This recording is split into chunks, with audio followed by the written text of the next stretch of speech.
Nawalan ng tirahan po ang aabot naman sa 80 pamilya matapos nga nangyari sunog sa Las Piñas kahapon. At kamustahin na natin lagay ng mga nasunugan. Naroon po live si Rhea Santos. Rhea.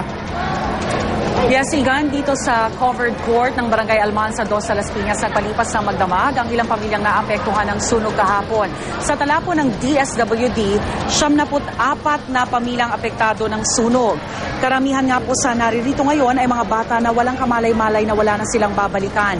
Umabot po sa 4th alarm ang sunog kahapon at sa mga oras na ito ay hindi pa tukoy ang sanhi ng apoy. Wala pong naisalba ang ating mga kababayan. Ang iba nga po ay natulog na sa area para makakuha ng mga tirangyero o anumang pwede pang magamit para makapag-umpisang muli. Plano po ng local government na dalhin sa isang relocation site sa 13 Martires, Cavite ang mga biktima, pero base na rin po sa mga barangay tanod dito sa kanilang karanasan daw ay 2 araw lang daw ay naitatayo na rin ng ating mga kababayan ang kanilang mga tahanan. Po, yung malaga na ilabas ko yung mga bata. Paano ho yan? May babalikan pa ho ba tayo doon sa area? Yun nga, hindi namin alam kung makabalik pa kami doon. Yun lang, wala po kami nabitbit kahit ano. Ano hong plano ng pamilya? Nakapag-usap-usap na ho ba? Saan ho kayo tutuloy? Hindi pa.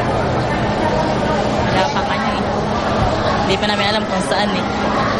Okay, right now, ang aming maibibigay na tulong is to give them yung mga list of names, yung mga nasunugan, to endorse this to the SWD for financial assistance.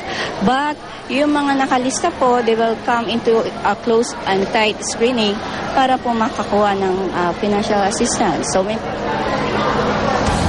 sa mga oras pong ito ay nagpapatuloy ang ating serbisyong totoo sa ating mga kababayan dito sa Barangay Almanza 2. Nagbibigay po tayo ng lugaw para naman po mainitan kahit papaano ang sikmura ng ating mga kababayan.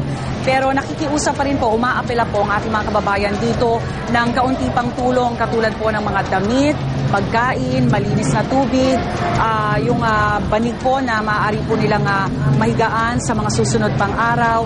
Malaking tulong po iyan sa kanilang pamilya, lalong-lalo na po no, sa mga bata na naging biktima nga ng sunog na ito.